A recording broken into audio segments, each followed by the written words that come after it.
Hi friends, Max Elash here. On this episode of the Corpus Animus podcast, we have training think tank athlete Tracy O'Connell. She's a multiple-time Masters Games athlete, high-level Division I gymnast, and just a good person. Listen up as I interview her. Train along some of the best athletes in the world at the sport of CrossFit.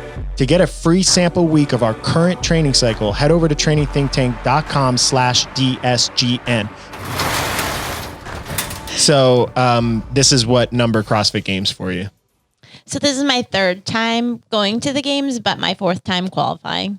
Because of last year. Oh, because COVID. Mm-hmm. Yeah. And your best finish ever is fourth? Correct, yeah. Nice. What was that like?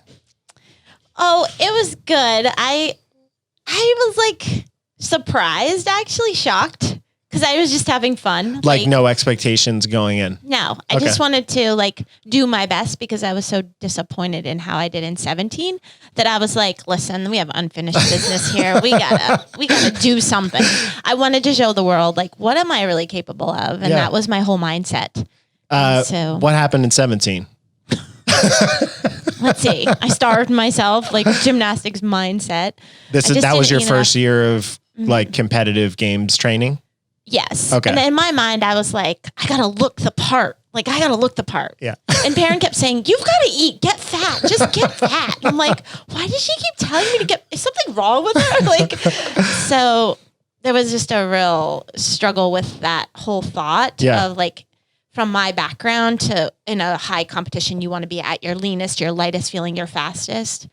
And so the first event I did fine on, and I was so stressed about it. I actually finished middle of the pack, and I expected to be last. So that was kind of cool. Yeah. And then I was excited. And then I went into the next event, and I did really good. Like I PR'd my snatch. And so I came like from here. The next day, it was like I just tanked. I had nothing. I was like, I looked at the first event. I wasn't butterflies, nothing. I'm like, what's wrong with me? Like, I'm just tired. Huh. You just felt flat and not fed? Like not fed, like my adrenals were shot. I don't know if I had an adrenal dump or if I think looking back, it was just I didn't eat. Yeah. Like I didn't prepare to eat correctly for it. And then so went away from that. Plus nerves got to me. There was a lot. And the stimulation there that first time was just overwhelming. Like I'd been in so many high pressure competitions, but it was completely different. When you say the stimulation, you're talking about fans, noise, crowds, all that stuff? Or do you mean like... Not that so much. Have we said that you're in the decaying... What's your response to my use of the word decay as the aging process? So you're a Masters athlete. Have you ever heard me say it? No, I've never heard you say that, but that's interesting. The decay. So explain yourself. Yes, let me explain myself. In the earlier days of running the design, I was talking about Masters athletes, and I said at some point everybody hits some sort of biological peak and your body starts to decay in some capacity, and part of the training becomes less about trying to hit PRs and more about preventing the decay. It was like I wasn't saying Masters athletes are decaying. I was trying to explain like the curve of performance, and I got shit for it for months. Well, it was just funny because even Mike and Brandon were in that video with you, and they were just kind of looking at you like, really? Yeah. That's what you went with? So now it's just an inside joke. There's a new decay word program. Yeah, there's a new word called senescence, which explains that in biology, which I think sounds less bad, but. Anyway, my whole point of interrupting was I don't think we had said that you were a Masters athlete yet, right? Yeah. So you compete in Masters. Those were, what were those, 50 to 55 or 45? Yeah. So I've been 45 to 49 this whole time. This is my last year in 45 to 49. Oh, okay. So I'm at the top of that age group.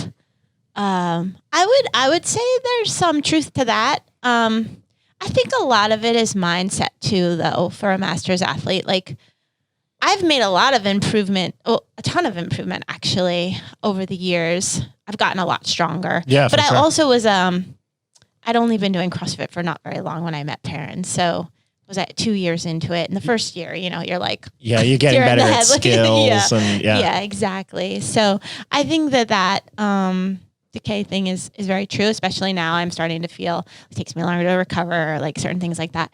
But I mean, I think there's a lot of truth to that. I'm not 50 yet, so it's okay. I won't give you that one. Yeah.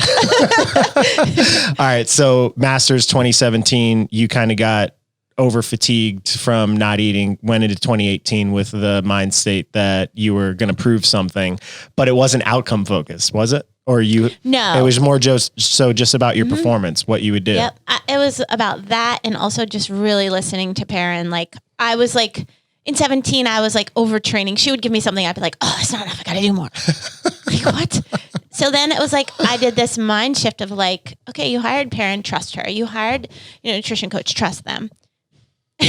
And I just started listening to her, and I was like, I'm not all about knowing everything, and I want to get stronger. And that was my main focus. Like, I have to get stronger. Like, I can't be 117 pounds and think that I'm going to get stronger. So I just changed my whole mindset. Yeah. And then I didn't qualify for 18. And that was a little bit devastating, but I actually think it was a blessing. Yeah, in the age group qualifier in 2018. And then that just made you hungry for 2019. Yep. And I was like biting off heads, and I could feel determined. the intensity. I like it. Yeah. Yeah. So yeah, I mean, I think she left 2018 like kind of pissed off. And it was interesting. If you look at her finishes in that age group qualifier, they had 175 pound cleans, and that was her max. So she literally, I don't even think it was your max yet. You PR'd it in the workout. Yeah. So I think she hit it maybe twice or something. And if you look back, like, I think if she would have hit 2 more cleans, she would have qualified, because all of her other finishes were really good. It just tanked her score. But, I mean, I like she said, I think it was a blessing in disguise, because that fire that was lit for the next season was like crazy. That was the catalyst for like the training that led all the way up to 2019. Absolutely. That's a really common thing with athletes, that they need like those painful moments become like the stepping points to high level achievement in the subsequent years. Yeah. It was an interesting thing. Like, did I qualify for Wadapalooza? Oh, I did qualify for Wadapalooza that year. 3rd, I think. Yep, I took 3rd, and then Granite Games was after Wadapalooza, because went to Wadapalooza. Oh yeah, well, I qualified for Wadapalooza. I came back and I got really sick. Yeah. And then after the qualifiers, then we went to Granite Games, and she won Granite Games, and that was awesome. Like, I had so much fun. It was just Perrin and I felt like I had my own coach there. Like, I was so excited to just have her for me. I know it sounds really selfish, but I needed that, because I needed her to talk me through some mental things that I struggle with in competition. Yeah. Like, the first event, I went out, I did the assault bike, and I went to go do the toes to bar. It was toes to bar or muscle ups, I can't remember. And I like completely wiped out. And I was like, oh, this is not good. But that was so me. Like, that's so Tracy. Yeah. And you wiped out? How? I just like went to go to the riser, because I need like 5 risers, and they were stacked, and so I just like slipped, and the whole riser slipped. That actually happens. That happens a lot. Yeah, it does. One side of it is like slick. Yeah. And so I went to jump, and like toes to bar and bar muscle ups are definitely my thing. So like then I was okay, and I don't remember what place I got in that bend. It was pretty high. I think I still did okay, but it was funny because Perrin's like, that was so you. Yeah. Being frantic. So I want to get back to masters athletes competing, but I feel like we would do a disservice to the whole story if we didn't start with where your athletic background came from in the first place, and kind of tell your story up to when you started CrossFit. Because I feel like as a masters athlete, you have 20, 30 years of training experience. And I kind of want to understand how your gymnastics led to CrossFit and what you liked, what you didn't like. You already talked about the body weight kind of shift that has to happen. And I think that happens in all sports, like even combat athletes coming to a different sport. You might have to be aware of that weight class, but get out of the mind state that you're controlling your weight. Yeah.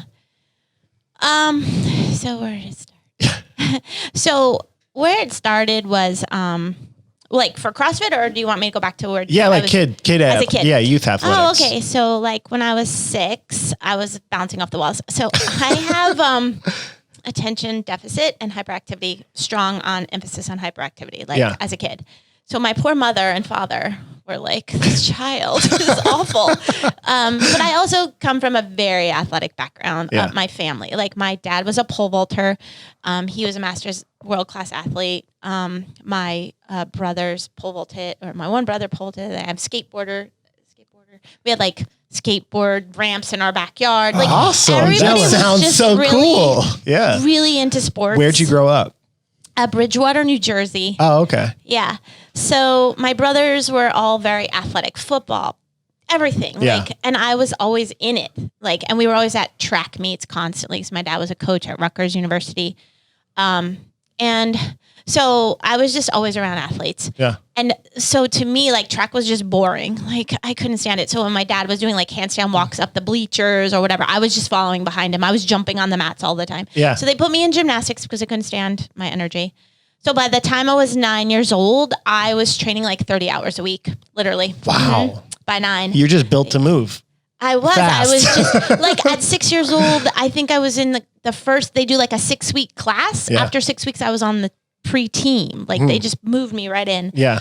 So I just kind of just fell into that. And I was just naturally strong. Like my shoulders and core was just naturally strong. I think because I was always running and doing stuff with my dad. He was a pole vaulter. And so gymnastics was just my thing. And I did it until I was 12. I was at like a local gym in Bridgewater. And then I moved away from home. I went into a boarding house and lived with 8 other girls. It was like a gymnastics development program? It was a national training center in okay. Allentown, Pennsylvania. Cool. Maybe you've called the heard of it. Parkettes. I went to Lehigh. So You that was did? like, yeah. Oh, Yeah. I didn't know you went to Lehigh. Yeah. Oh, cool. Yeah. Yeah. That's so neat. Small world. Yeah, Yeah. it is. So I went to Parkettes Gymnastics in Allentown. I lived in a boarding house, and I started off in a middle school there, and I was a half day. Like we were all half day because we trained in the morning, then we go to school, and then we were back in the gym by noon. My roommate was Hope Spivey. She made an Olympic team. Boy, we got in a lot of trouble, the two of us. We were always doing something bad. It was fun. Yeah. Do you have any good stories? I mean, we used to sneak out at night and go to this store called Black's, which they had these little chunky chocolate. You remember Chunkies? Yeah. We used to get those and eat them. Yeah. Wow. I mean, bad for us, yeah, you know? It was Allentown. Now you would never live where we were. No. It was scary. Yeah.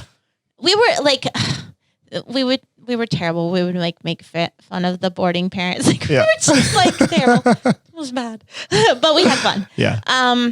So that was good. There was a lot of like living with 8 other female athletes that all did the same thing as you. It's an individual sport, so it was very competitive. Even eating was competitive. Like, did she eat more than you at dinner? Well, she ate less. Like, oh, did you eat, you know? And then we started into like, we would take laxatives. We would do all kinds of things because we had to make weight. Yeah.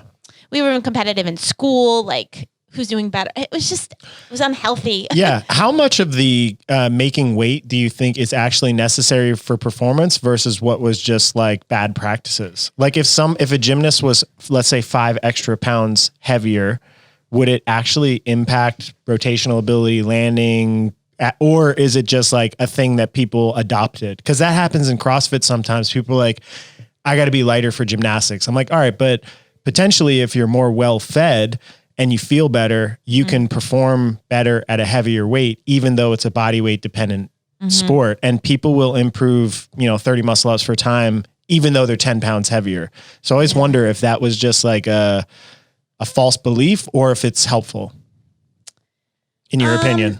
Well, we were so underfed in the 80s. Like most of us would be, well, I can tell you about the injuries that happened. Like we were literally anorexic and it was really like walking bad. wounded type. Yeah, like stress. I had like stress fractures everywhere. So I think if the coaches would have been more educated on the whole thing, they would have sent the gymnasts would have performed so much better. So it does. I mean, you can't be overweight in gymnastics and perform well. Yeah. But definitely more muscle mass. I mean, look at some of the top gymnasts now. They're not like super skinny or anything. Yeah. They're very powerful and strong. So you could be heavier, but you still have to be really mindful of body composition. Yes. Yeah. Yeah, That's you a tough can't- balance, especially with a young female. Well, I So mean, hard. with young people in general, but females, I think specifically have taken the brunt of that societally. Yeah, it's a struggle. I mean, it was obsessive during the 80s. Like they wanted you to look like the Russians, like super skinny, like think Nadia. Yeah. Right? Yeah. And I just think that was so bad. It was so bad. But then it got in your mind. Like if you were 3 pounds up, I can't do that today. Like I'm too fat. Like I would get that way in CrossFit sometimes. I mean, Perrin can tell you, she could tell you many times where I'm like, I'm just fat today. I can't burpee. She's like, you're not I'm like, fat. but you can lift all the weights. I mean, it was just like a lot of psychological. And that has lasted with you for a long time afterwards. Did you find, we'll come back to where we were in the story, but this is a good concept that I want to know about. So like after you stopped doing gymnastics at a competitive level, did you still have those thoughts? Were they still just there in general? Always. Yeah. Like, I don't think it ever goes away. Yeah. And I pushed it. I mean, I pushed it off to my daughter too, who now also has issues. Well, she's okay now, but she was an elite figure skater. So like that carried over for her, what I thought was right until I came into CrossFit. So it is really bad. Like it's not a good thing. Yeah. So CrossFit has basically helped create a more healthy mental and emotional space for you as well. Yeah. Yeah. That and Perrin. Yeah. Perrin. Yeah. Perrin. Have you helped create a more mentally balanced Max? I hope so. I think so. Yeah. Okay. So back to the boarding house. How long was that? I lived in the boarding house for about 1.5 years, maybe 2 years before my parents yanked me out of there because it was like, I was so anorexic. They could tell. It was bad. Yeah. Got it. And it wasn't like the boarding house's fault. It wasn't the parents that lived there were great. Like they made great nutritious meals. It was just the environment that we were in, and it was super competitive, like everything. It was just unhealthy. So what was the training like then? Would you get up in the morning and train? Did you have school? Like, what was that? I went to a Catholic school. I'm not Catholic. This is kind of funny. So at that time, actually, I was in middle school. So I was in 7th grade. So we would get up in the morning and train in the morning, like sometimes do like a run or a lift or whatever, something a little bit, and then go to school. And then at 12 o'clock, we would walk from school to the gym or sometimes get a ride. Actually, at the middle school, we got a ride. We got picked up, brought to the gym. And I remember my lunch was like 2 rice cakes with peanut butter and an apple. Every day, same thing. And then we would train and from like 12:30 or 1 or whenever we got on the floor after weigh-in, as long as we made weigh-in, we were good. You had to make weight to train? Pretty much. And I got kicked out a couple times. One time I flipped my coach off and that was bad. It was a bad idea. A couple times I didn't make weight. It was bad. That seems counterintuitive because if you were heavy, wouldn't training and exercise help to well, then they would have you wear like a sauna suit and do like the bike or something and sweat it out and then you make weight and then you could. In 7th grade? 7th, 8th, 9th. Wow. Yeah. Okay, so you left the boarding school to go back home. And my parents sold their house in New Jersey and moved to Pennsylvania. Oh. And because that school that you were at was where you needed to continue to train. Correct. Okay. Yeah. So then I moved back in with my parents and I went through high school, which is kind of funny. So I went to a Catholic school because they worked with our schedule. So we would go only core classes. We couldn't take gym. We didn't take any electives. It was just straight core classes. And then we go right to the gym to train. And our training was like 1 to 7, 6:30, 7, whenever we got out of there, whenever we finished everything. I remember waiting for the one coach to leave that just stressed me out. Major anxiety. I couldn't wait till she left. She stressed me out. God bless her. She's cute. And I mean, she's great, but she stressed me out. So then we would finish and then my parents would come pick me up and go back home and do school and then go to bed and start the whole process over again. So I got through high school in 3 years because I wanted to get out of club gymnastics. I just couldn't do it anymore. Got it. So yeah, I pushed through. And then you went to college to be a gymnast? Yeah, I went to the University of Utah on a full scholarship for gymnastics. Nice. Which was a life-changing event for me because I hated gymnastics. And then when I went there, I loved it again. And it was awesome. My coaches were amazing, Greg Marsden and Megan Marsden. I can't say enough about them. Like, they changed me mentally. They made me love the sport again. They made me believe that in myself again. Yeah. And I had a great 4 years there. That's so cool to hear. So what were some of the things that they did that made the experience better? Because I feel like the creation of an environment like that to help people in anything that's suffering oriented, like CrossFit's very hard. So there's always going to be like challenging things. But if you can create an environment like that to encourage people to go through it and grow through it. Yeah. That's the magic. How do you do that? They had, well, there was just so much. We learned about nutrition. We learned about training. We learned about training cycles. We learned that you didn't have to do gymnastics year round. Like you could actually go home and enjoy your family for a few months and come back and be really sore for like 3 weeks. Talk about ice tubs. We had to do ice tubs in training all the time. And so when I look at the athletes that do it here, I'm like, yeah, I lived in them. It's cool. So like they just knew how to train, and Greg was just an amazing psychologically. His major was psychology. So like he could play to our minds. We'd also had almost like a whoop. Like we would come in and we had to check our heart rate and our weight. Once a week we got weighed. That wasn't a big deal either. And if our heart rate was off, he would tell us to take the day off. He'd be like, no, you're not training today. You're tired. It's just going to risk injury. Go home. Yeah. What was the caliber of the Utah gymnastics team relative to the nationals? Like, is he this guy renowned as like a multi? I actually pulled it up. I should grab my phone. They've been to NCAA's 44 times, Division I. Yeah. When I was there, the first year I was there, we took first. So we were NCAA championships. Oh, nice. First, second year we got second. Third year we won again. And my senior year we took third. Oh, awesome. So you were like the team. We're actually, the University of Utah is just a powerhouse in gymnastics. Like you wouldn't believe 15,000 people came to our meets. I'm not exaggerating. We had more attendance than the basketball. Wow. Packed. Yeah. Which was another thing that Greg was the leader in gymnastics, in promoting the sport and getting people to come and be interested. We had billboards all throughout the city. One very controversial one. Oh, tell me about that. What was that? So, do you know this? So one of our athletes did like a provocative, what they thought was provocative. Yeah, and it was like provocative in Utah. In Utah, it was very like, it was really bad. Like they were really offended. And so then Greg put a tutu on and recreated it, our coach. And they put that up too. It was great. It was just so funny. Good. But we were known for like having these crazy leotards, like hot pink, because he was just that way. Like he wanted us to stand out. And when we walked into our arena, we just owned it as a team. Like we were just really confident. And I mean, when I was there, it was just awesome. Yeah.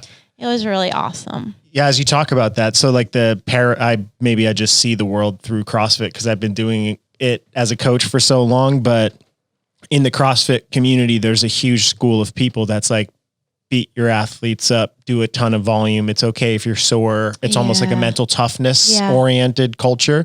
And I've always kind of taken the opposite approach. Not that I'm trying to make people soft, but I also think about longevity. I think about keeping bodies in a state that you can have a healthy mind. Because if you're constantly in pain, you cannot be enjoying anything that you're doing. Mm-hmm.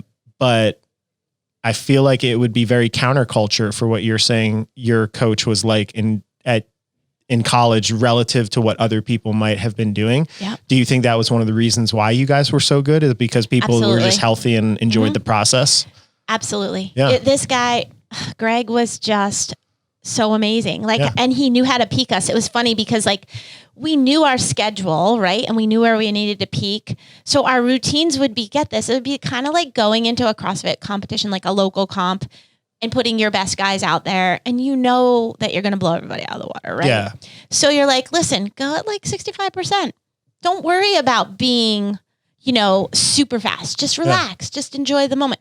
And that's what it was all about. It was like, oh, in this routine, you're not going to do your full in, full out. You're going to do, a double back. And you're just going to be fine with that. Yeah. We're just going to get you out there. I mean, it wasn't like that bad, that watered down, but it was good. It was like, okay, so we don't want to beat you up for what we really need to be good for is NCs. So we want to be at the top of our game. So he knew how to peak us.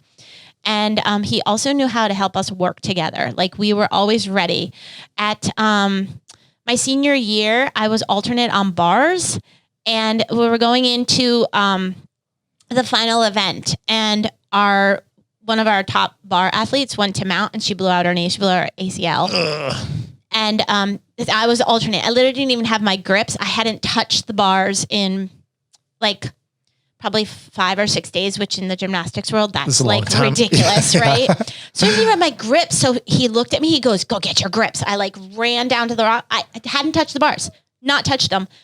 And I did the routine and I nailed it. Like I was just like, it even gives me chills thinking about it. Like that was one of the highlights of everything because I wasn't supposed to do bars. Like I was the first alternate, but still you don't expect that. And that year you felt prepared. Even though I was you weren't so prepared. Yeah. I felt prepared and I wasn't frantic. Imagine that. I was like, I loved it. It was just so much fun. Well, I was also a 5-time All-American. So, that was kind of cool. Yeah. Pretty good career, I'd say. Talk about your injuries towards the end of your career. Oh, I'm glad I was about to move on. I'm glad I'm glad you pulled that up. In club gymnastics, because I was undernourished, basically, I had stress fractures, but I had 5 of them in my back. In your back? In my back. Wow. Yeah, 5 of them. And in gymnastics, like you were saying, it was always about, grind through it. You're fine. Yeah. And the coaches just kept saying, like, it's in your head, you're just getting your cycle and that's what's causing this pain and so forth. I was like, no, there's a lot of pain. Like it really hurts. And I was dismounting off of bars. And so my dismount was a double twist. Like it's just like a flyaway. Two flips. So, no, not 2 rotations this way. It was just 2 revolutions. Okay. Got it. So I was doing it and I just landed wrong. It was just bad, like painful, drop to the ground. I couldn't go anymore. Like I just couldn't deal with the pain. So then I went and I had like an MRI, I guess at the time. And I ended up in like a turtle shell. Yeah. And, that just was like one of the ones that keeps your spine super still. Yeah. Yeah. And, which wasn't good because you could tighten it up and make it small. And like I a was corset. making myself, I wasn't eating, like it was bad. But, so the injury really sucked because that was like right before Olympic trials, like right before, so like made it through championships and all of that. And, so it just set me back big time in 87. And then the Olympics was in 88. So like I lost a lot of time there and then I got really discouraged and. Yeah. It's tough in an Olympic sport too. Cause there's like maybe 1 or 2 for most people, like cycles where you can be in your athletic peak for that specific sport. Yeah. So if the timing doesn't line up in a year, it's like, all right, well now you got to train for the next 4 years to do that without like college or whatever. So it creates some very weird things for athletes, I feel. Yeah. It was really devastating. Do you have any residual back stuff from that in CrossFit? Any like working around it? I haven't really, sometimes my back gets tight.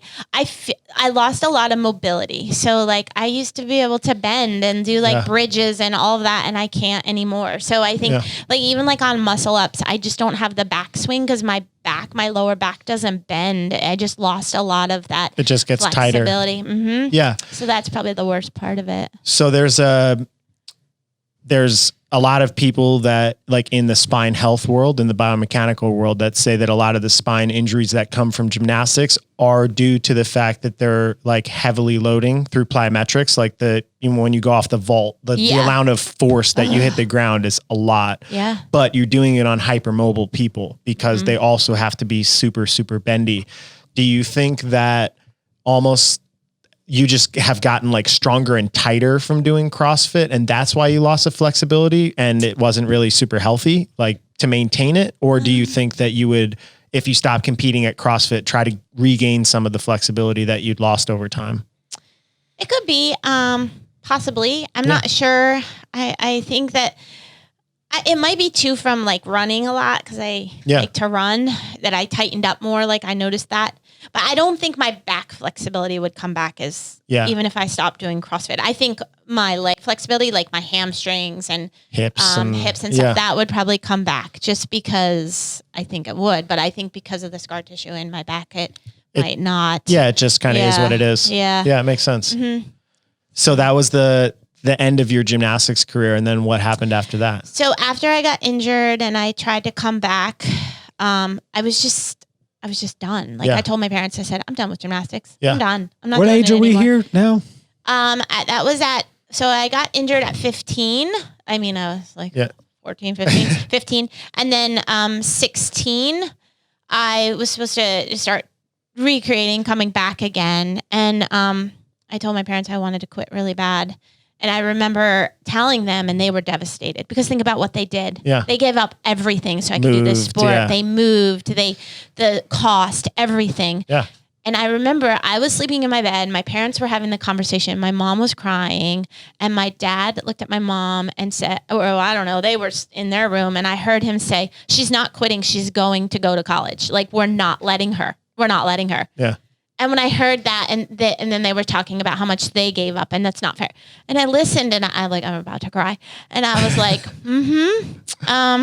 yep, I'm not quitting. I can't. I have to go to college. Like, I have to do that for my parents. And I'm glad I did because I didn't want to. Yeah. But if my dad didn't step in, my mom would have probably been like, no, don't make her do it. It's fine. My dad stepped in. He was like, no, this is bullshit, basically. Yeah. He was a tough guy. He was tough on me. Yeah. He was really tough on me. I thought that was about to go the other way. So you actually liked that he said that?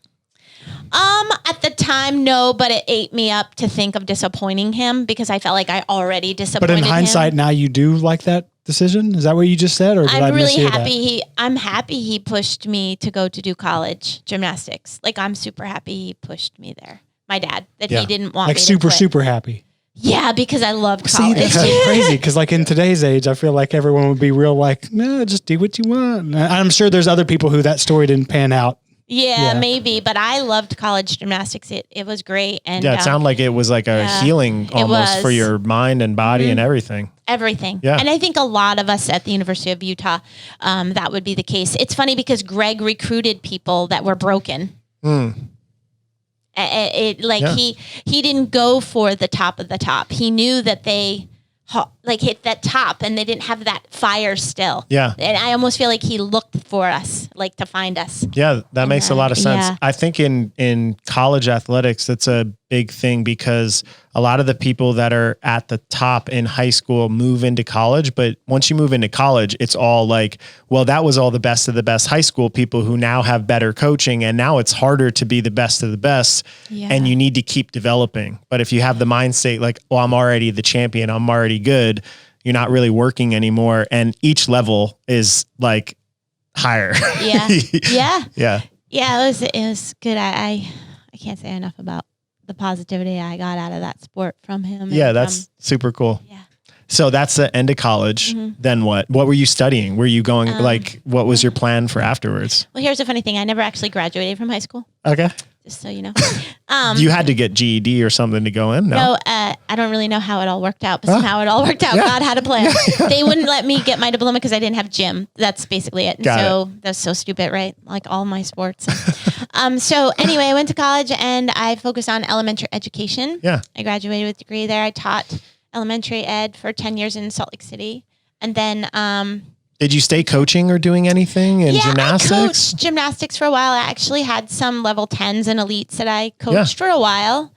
That wasn't where my heart was. I actually coached until I had Michaela, my first daughter. Yeah. I was pregnant as heck and I was like very fat and I'm trying to spot people. It was interesting. My husband's like, you shouldn't be doing this. I'm like, well, we need the money because I was like half-time teacher and then half-time coach. Got it. Yeah, it was interesting. And I actually liked coaching. I just didn't want to coach club gymnastics because I had enough of it. Like I was like, I still see the writing on nothing's changed here. And I didn't want to relive those chapters of my life. So I wanted to put those aside and get into education. So there I was teaching. Well, yeah. What were you doing for training in that time? Were you like doing gymnastics still? Were you doing Zumba classes? So after college, I got right into bodybuilding. Really? And I was Miss Utah. No way. Yeah, for real. So cool. I did that for a while. And then I did a couple marathons. Hold on, what got you just like glossed over that? Like you got into competitive bodybuilding for how long? And why'd you get into it? Because after gymnastics, I was like, well, now what do I do? Like, I don't know what to do. And someone told me that I would be a good bodybuilder. Got it. I'm like, okay. So I did it. Did you find a coach? Did you just do it on your own? I did have a coach. Yeah. Yep. I had a coach. He was a little crazy. He was really crazy. Yeah.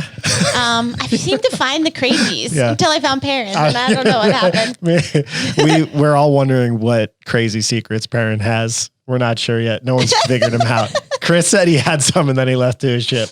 Oh man, I don't know. I don't know any crazy. You have to wait and see. Yeah, we'll find out. To find out. So I got into bodybuilding. I did that, and that's actually where I met my husband.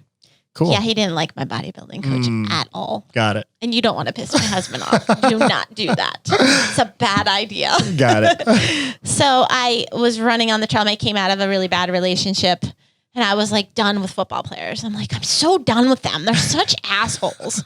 And I'm running on the treadmill. And my friend's like, well, what's your type? I look around. I'm like, that guy over there, he's my type. And then I met him, and I was like, are you a football player? He's like, no. He's He a was? football player. Oh yeah.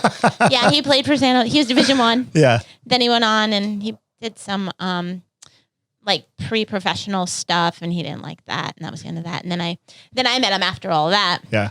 I think his legs were like, one leg was the size of me, literally. He's huge. He's a big boy. He is. Yeah, you don't want to mess with him. Yeah, you know. He's really nice. He's just he's just teddy bear. intimidating. So you just picked your husband out casually one day at the gym? I did. And it worked out. It worked That's out. amazing. That is so cool. He was sort of, he says he wasn't, but he was like dating someone. So like when my friend hooked us up, I was like, oh, so he's dating someone? He's like, well, sort of, not really. I'm like, okay, whatever. So we went out on a date before Christmas, and then I flew home for Christmas, and I came back, and he moved me into my new apartment. So that was kind of like, I needed his help in his truck. Yeah. And like, it was funny because like the third date or second date, I think it was like, I don't know. It was like New Year's Eve. We went out. I called my mom that night. I go, well, I just met my husband and I'm going to marry him. And my mom's like, what? I'm like, yeah, I'm pretty sure. You thought you knew right then. Mm-hmm. Wow. I knew. New like Year's Eve. I absolutely What knew. year? 1994 turning 95. So yeah, it was like 95. I guess it was 95 that we met. And we've been together ever since. And boy, has it been a journey. Yeah. So bodybuilding, that was for how long? I only did that for like maybe a year or two. Okay. let's So it's just a say. quick thing. Yeah, Year or it two was- and you were Miss Utah? Yeah. So no one else was, is this one of those deals where you were the only one? No, there was actually women in there and stuff. I but think gymnastics would probably be a better like training tool for body composition, especially if right afterwards you started bodybuilding, because you're layering the foundation of like all of the muscle bellies to know how to integrate and work and fire. And then you're like, okay, well now you know how to move. Now load it and get a little bit more muscle on it. And it kind of just works. Yeah. I just had to clarify because there was that period of time between like 2013 and 2016 where everybody was a national champion weightlifter or some shit because there was just no one else doing it. Yeah, no. Like, come on, bro. You don't get to say that. If no one else was at the meet, you did not win. Yeah, no, it was just one of those things where someone saw me in the gym working out and he reached out to me and he was like, you'd be so good at this. I can see your physique. And oh, okay, I'll give it a try. Yeah, that's cool. So after that, then training. Then I just met my husband and was focused on teaching, and I just like ran a lot. Like I just like to run. You just stayed active. I just stayed active, and then I got pregnant, and and then it was like that time, like, and I can tell you a little bit about that, but so when I got pregnant with Michaela's my oldest, everything was a normal pregnancy, and we had her, and like any new parents, we went through that, and then shortly, about 9 months after that, I got pregnant again with my second daughter, Cassidy, and so Cassidy, it seemed to be a normal pregnancy, but then when we had her, so she has Down syndrome, and she was born with significant heart defects. So right away they took her from us and life flighted her to another hospital because she just wasn't thriving, and she had to have open heart surgery right away. Got it. So that was really hard. Yeah. Getting all that information and dealing with that.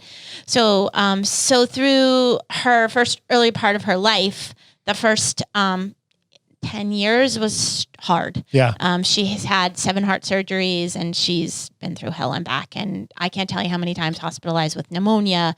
We almost lost her a few times. So at 5, she was in ICU for 17 days. Wow. And they couldn't do much more for her, but we were lucky and fortunate that she did turn the corner and came back. So now she's great. Yeah. But we were living in Salt Lake City up until she was 5.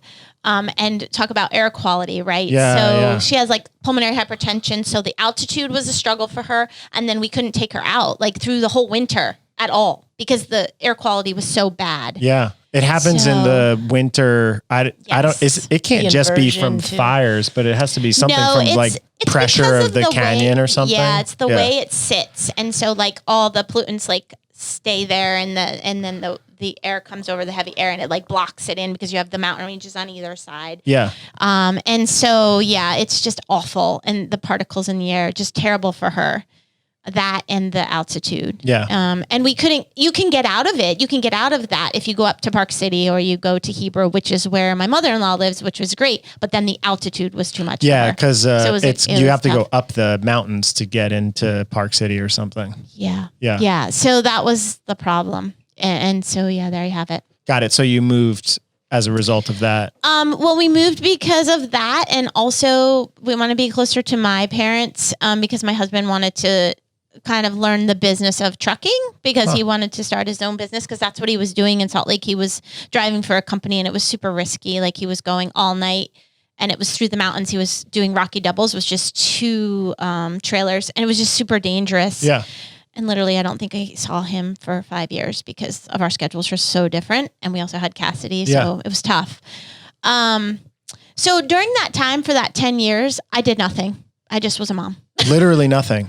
But you're super active just personality wise. Is it just ADHD. You were, were you just taking you were on the move anyway, just taking care of her and life and all that stuff? Yeah. And neither of us slept much during that time. So anything, it was literally keeping her alive. I felt like our whole life was centered around Cassidy and her and trying to keep her healthy. Taking her to doctor's appointments, taking her to therapy all the time. And Kevin was working all the time. He's a trucker and he was gone at nighttime. And then we really played tag team. Yeah. Yeah. That sounds like tough. A tough schedule. Yeah. And then, he moved and then I followed him. He moved 3 months to get things settled and out here, get the business going before I moved because I was a teacher. So I had to wait until the end of the school year. Yeah. So I was out there with the 2 girls and my mom came out to help. God bless her. She's amazing. Nice. Yeah. So that was that. And then here we are. So now we've been in Pennsylvania for a while. Okay. So at what point did you say, I'm going to start exercising or? That's a great question. Yeah. So Kevin and I were sitting in the movie theater. And, I was doing the bodybuilding thing and he came across something. He was reading the newspaper and he's like, look at this. We could do this contest and win money if we team up and do this transformation thing. And I'm looking at it. I'm like, oh, yeah, we probably should start working out again. He's like, yeah, we're getting squishy. It had been 10 years since you had a regular exercise regimen. Yeah, it was at least... I would say it was at least 10 years by that point, maybe more. I can't remember, but it was a lot. Did your body really change substantially? Yeah, I looked like a mom. I had hip. Michaela even said, Mom, you've got mom hips. I was like, oh, okay, Michaela. So I was just soft. Yeah. I still had my frame. I wasn't grossly overweight or anything, but I think I was maybe 130 something. I don't know. What are mom hips? I don't know. You have to ask Michaela. I'm kind of curious about that. Put the baby on I think so. Yeah. Yeah, she was figure skating at the time, and so she's probably being critical of me. So I was like, Kevin's like, okay, well, we'll start working out. I said, well, what are we gonna do? We gotta try something. So then I found the CrossFit thing. I got a Groupon, and I went to this CrossFit gym. The 2 of us went together. So we did the workout and we were doing the warm up and I was like, oh, that was hard. The warm up. And he was like, yeah, that was tough. And they give us the workout. That was even awful. I remember it was kettlebell swings and box jumps. Yeah. And I was like, well, I can do box jumps. I can do that. Man, I was wiped out. I mean, wiped out. But then, so we left and I think Kevin maybe went 2 more times and he was like, fuck that. That's horrible. I'm not going back there. So he never went back and I just kept going. I was hooked. You liked it right away. Right away. Yeah. And so I started doing it and then I started watching stuff, getting really into it. When was this? What year? That's a good question. It was 2014 or 15. Like, okay, so like 6 years ago. Yeah. Okay. And so when you started watching stuff, who was some of the people that you liked watching? well, in my like I was watching the Masters, and it was really? Amanda Allen was Okay. the time at that time, and Annie Sakamoto. Annie Sakamoto was like my idol. Like I was like, I want to be like her because she was small. Yeah. I was like, oh, she's built like me. I think I can be like her. And I'm competing against her this Yeah. year. So crazy, cool. right? Yeah. So yeah, she was my all-time favorite idol. And then I really didn't. The individuals to me, I didn't watch a lot of that Yeah. because it was just now It's my not daughter did, but relatable, maybe. yeah, it Yeah. was like I knew that was. I was like, I can never be like them. Yeah. You know, there's no way. Yeah. So yeah, I was watching. I remember they were doing some workout on a field, and I tried that workout because I'm like, oh, that doesn't look bad. My God, I tried it and I almost died. So yeah, so I did that for 2 years, and right away, like I was like, I got level 1, and that's funny because I went to the level 1, and my daughter, who's now married to Jordan Wissinger, he was at the level 1, but I didn't even know. And it's so funny how our paths crossed back again, and then he married my daughter. Yeah. It was really interesting. He was like 17. He was young. Yeah. And I remember, look at that little kid. He sure takes a lot of fish oil. I remember thinking that. I was like, he takes a lot of fish oil. So yeah, this is weird. So yeah, then I went to that, and then I did the gymnastics cert. I went to, oh gosh, where was? Oh no, not. It was like, where's the Kentucky. We went to I was like, where's the Kentucky Derby? Kentucky. That was such a Tracyism. Kentucky Derby.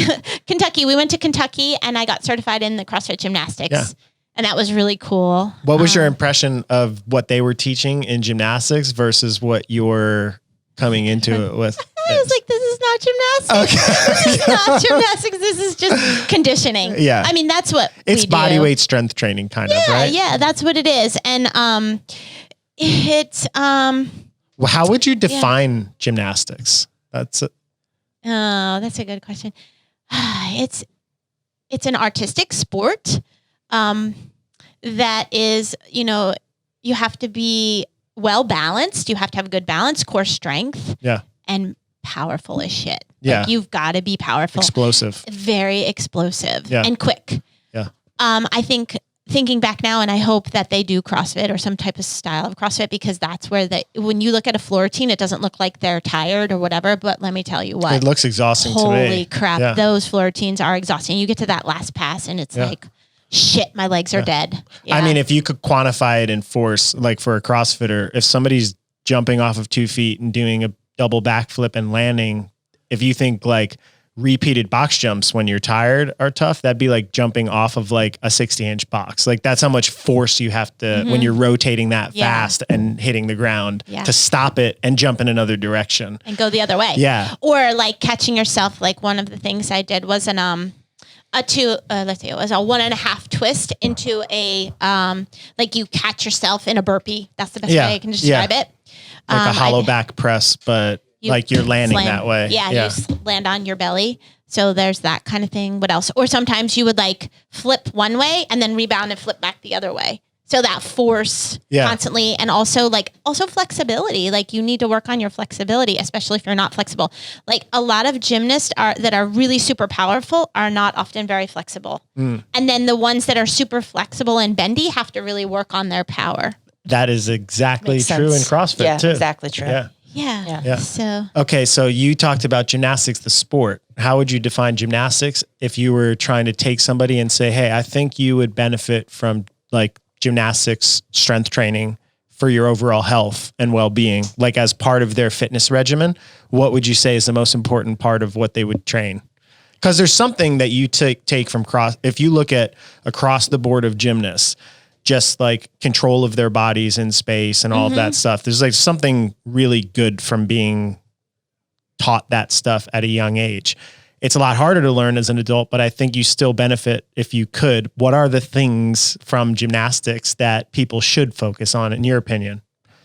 I don't think there's a right or wrong. I'm just kind of curious. So I think like understanding how to control your core is super important in gymnastics. If you can't like control your core, you're toast because like you have to think about like if you're on a balance beam or if you're upside down on a bar or something, if you're loose anywhere in your core, you're going to fall. You're going to mess something up. And also like that explosive power through your hips. Like, and in CrossFit, we do that all the time. We're opening and closing our hips constantly, and gymnastics is the same.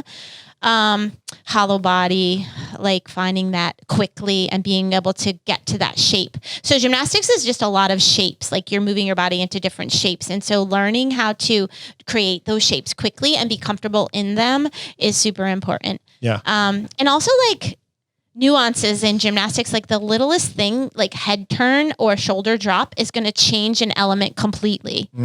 And also, and timing is huge. Yeah. There's so many things in gymnastics like that.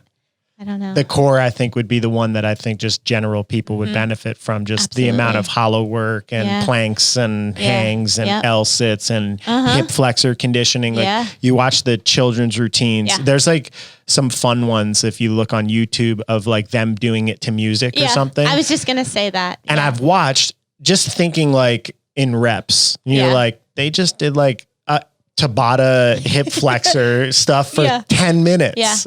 So it's an amazing level of fitness just to do that. The amount of basic drills that you do in gymnastics, like you see the end product, right? When you watch it on television, but to get there is years and years and years of progression. Yeah. So like what you're talking about, like when you say like, you know, people say, how do you do that? How do you do so many muscle ups like that? Well, like it's taken me years, like years and years. You started training at 5. 6. Yeah, 5 and 6. Yeah. The actual progressions too, like you would start with just 1 mat, 2 mats, 3 mats, and it's repetitions, and it's just over and over again for 4 hours. Yeah. And the actual whole thing, the whole routine, you don't actually put it all together like that until you get close to competition time. And so, it's just a lot of, parts. Like you might work like one part of your vault. You might work just like on timers and timers and timers. And so, Yeah. Cool. So you didn't learn much from the gymnastics course. I'm just kidding. I did in the sense of like how to break things down because I was 5 and 6 when I learned how to handstand walk. I don't remember how to. Like how to teach it. Basic progressions. Because it's like mind boggling to me. Like, what do you mean you don't know how to kip? Like to me, it's like, wait, you want to get me up on the bar? You're calling that a skill? That's just how you get on the bar. I don't understand what the problem is. Such a kick in the face. It is. Well, it is interesting that a lot of the skills of CrossFit gymnastics are just entry points for actual gymnastics. Which 3 years trying to get a muscle up, and she's just like, that's just how we get up. Yeah. Well, she probably did spend 3 years trying to get a muscle up. If you count 5, 6, 7, 8, absolutely. 9. Yeah. So it happens to everyone. It's just if it happens when you're at 5 and then you become world class, then the skills in CrossFit are low. Oh yeah. That's why I think gymnasts have such a big advantage. It's because the skills that most people find are challenging in this sport for their sport are easier. It's just about getting endurance then in them. And same like with rope climbs. Like I'm actually better at legless rope climbs than I am using my legs because in the gym we were in a pike position and the rope was like super high. Yeah. Which is funny because I'm afraid of heights. But whatever.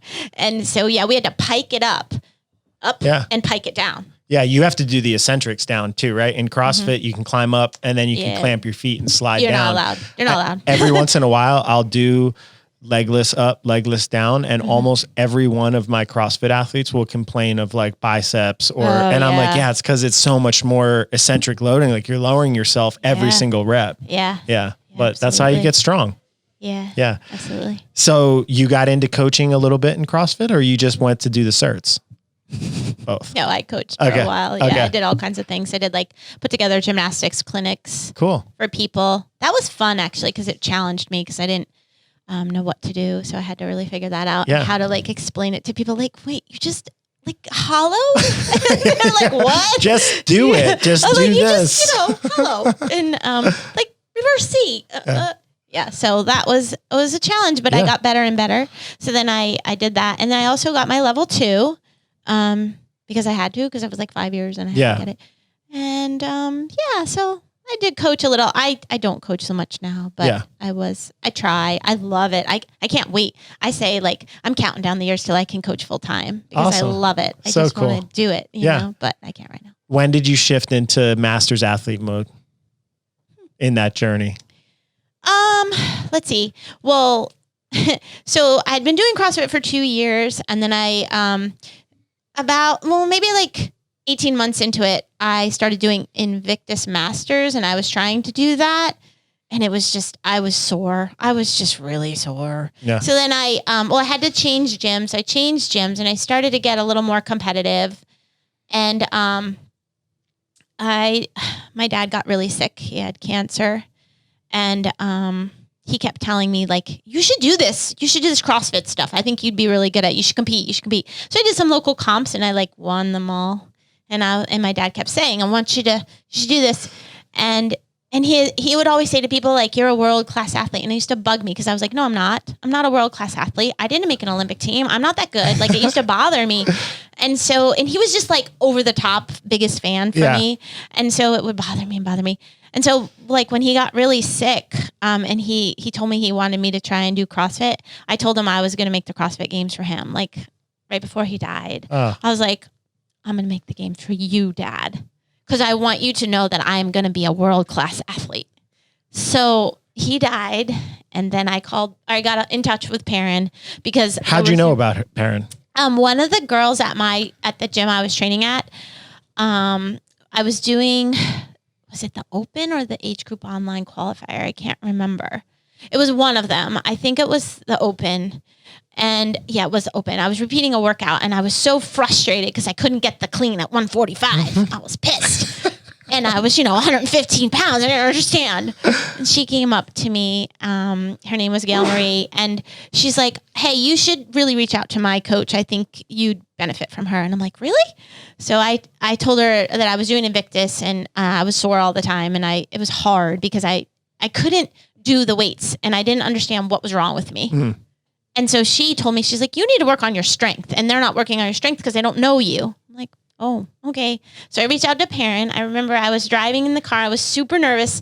I was really nervous to talk to her because in my mind, coaches are like the epitome. Like you put them on a pedestal. Like coaches are life. Like they tell you something and you do it. That was my. Yeah.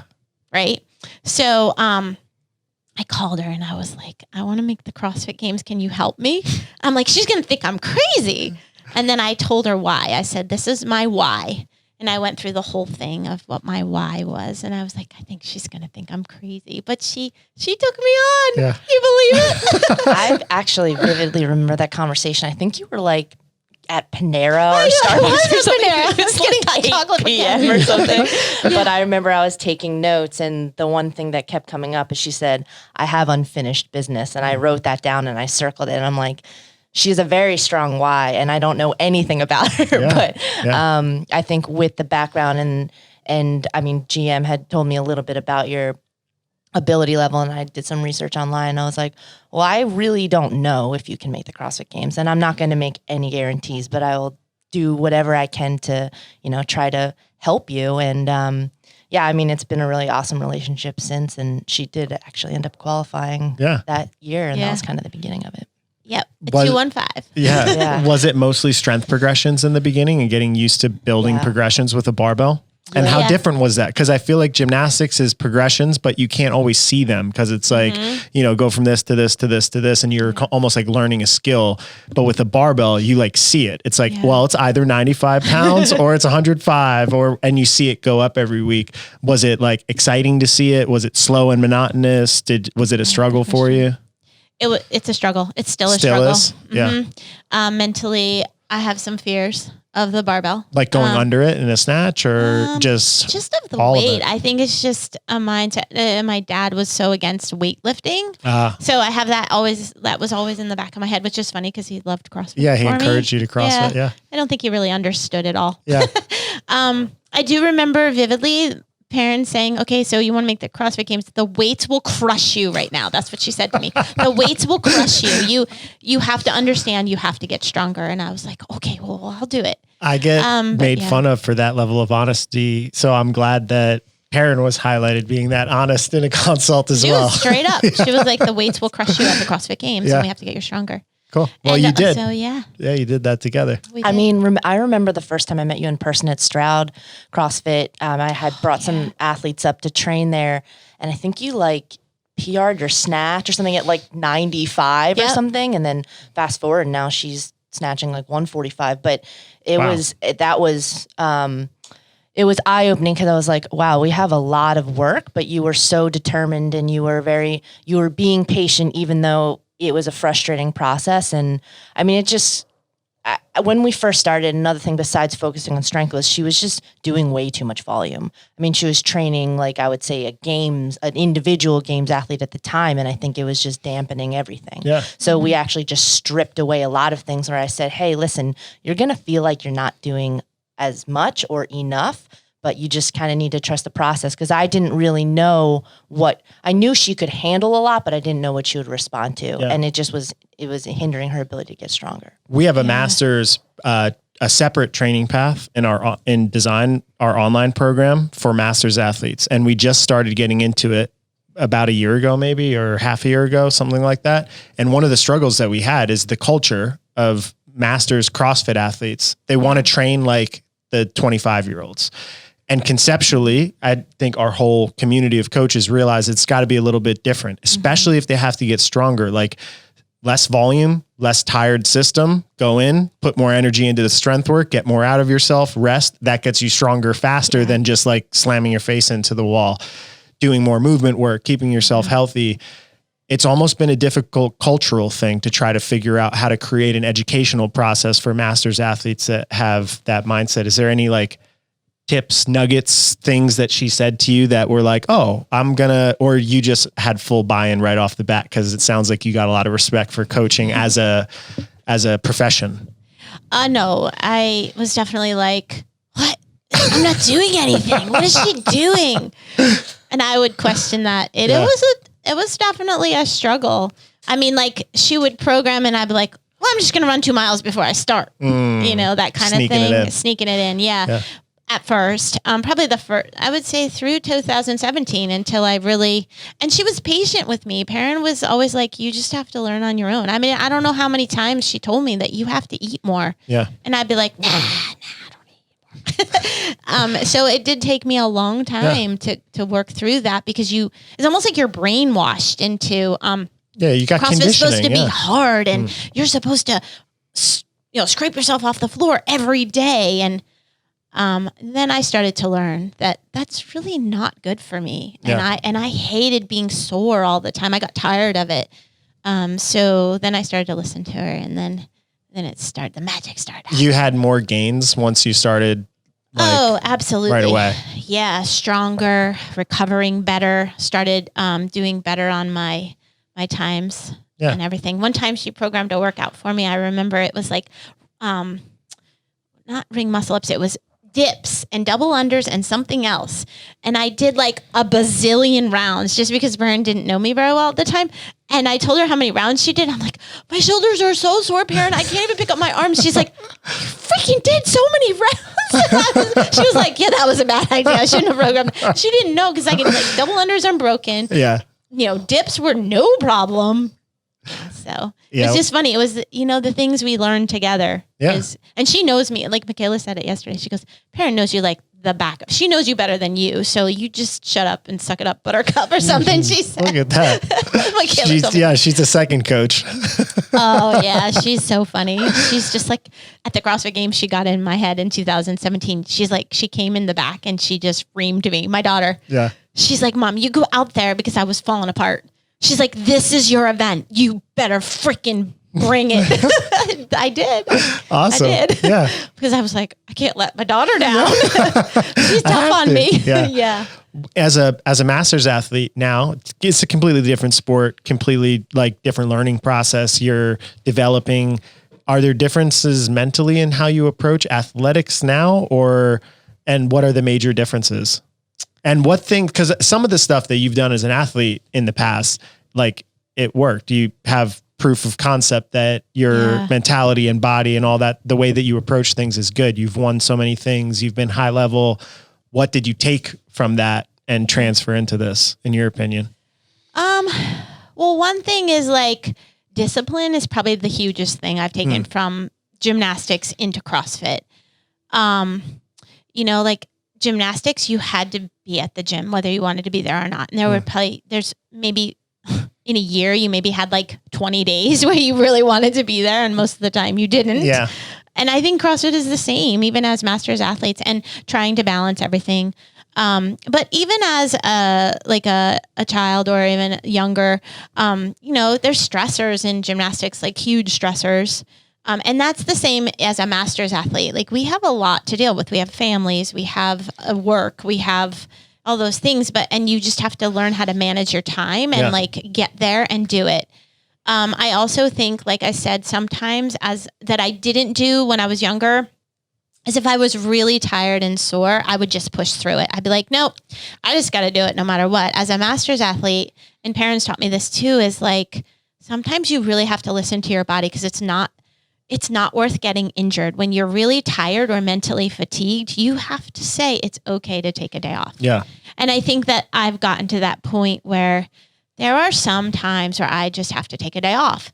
I actually took off from September until January this year. I didn't stop working out, but I stopped training because of my situation, and being able to do that, to say, hey, it's okay. Giving yourself permission, basically. Yeah, giving yourself permission.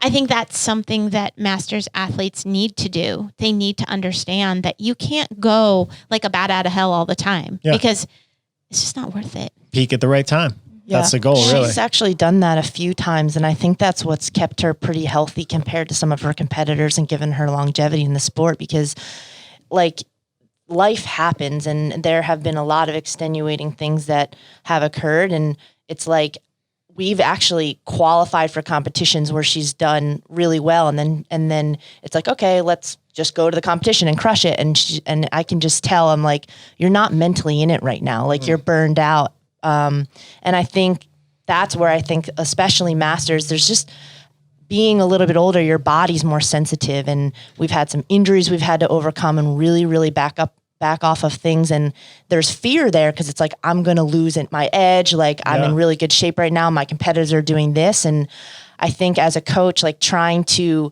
calm somebody down and reassure them that like not all your fitness is going to be lost. And if you don't do this, I mean, there was a few situations where doctors were recommending surgeries for things that I wasn't sure, but didn't really think she needed surgery for. I'm like, if you have surgery, that's at least a year, right? Gone right there. Plus you're just not going to heal the same way as at 49 years old that you would in your 20s. So I think being mindful of understanding you can prevent some of those things if you don't have maybe as much discipline when you feel like you need to. I just think it's been really important. Yeah. Yeah. It's interesting. So like there's more than two variables, but we talked about it initially in the beginning of the conversation with youth versus aged experienced athletes. On the youth side, you have this robust biology. Like you just hit puberty and you have all these hormones ramping and you heal really fast and you can tolerate so much, but you have no experience. So you make a ton of mistakes and you do things so incorrectly. As your biology starts to change, it's not decay, but it changes as you get older. You also have experience to leverage. So you can still perform well if you positively take that experience and learn from it. But I think unfortunately, for whatever reason, a lot of people don't learn from their past experiences. They don't learn and take that experience and realize like, okay, I might not be what I was when I was whatever, fill in the number 15, 20, 40, but you could be better as a result of doing it in a different way. Yeah. And I think a lot of it is doing it more mindfully, like, you know, just discipline, taking days off. Like it's almost the opposite way that a lot of the youth-based development is, because you got to put in thousands of reps when you're young to develop skills, but you just can't do it in the same way when you're, 49 or even I think 35 versus 20. Absolutely. I think at each age gap, there's just a little bit of a difference in terms of how you do it. I 100% agree with that. It's different, and you just have to train your brain differently. Really, you have to train yourself to say it's different. It's not the same. And it's okay to be different. It's okay to be different. Yeah. All right. So this year you head off to your 4th CrossFit Games. Congratulations on qualifying. I hope you do well. Do you have a specific goal, or is it just about having fun and I just want to have fun this year. Cool. I mean, have fun. Like, you work hard. You want to do your best. Yeah. I want to go out and enjoy the moment and, just really enjoy and get a feel for everything that way and take what I can from it. I don't really have any expectations per se. Like, I don't have like a target. But I do want to show them what I got. Cool. I hope you do really well. Any questions or things I've missed along the way? No, I think we're good. Yeah. Cool. Thank you so much for being on here. Thank you for working with Perrin, who's awesome, and you're awesome. And that's it. Hope you guys enjoyed.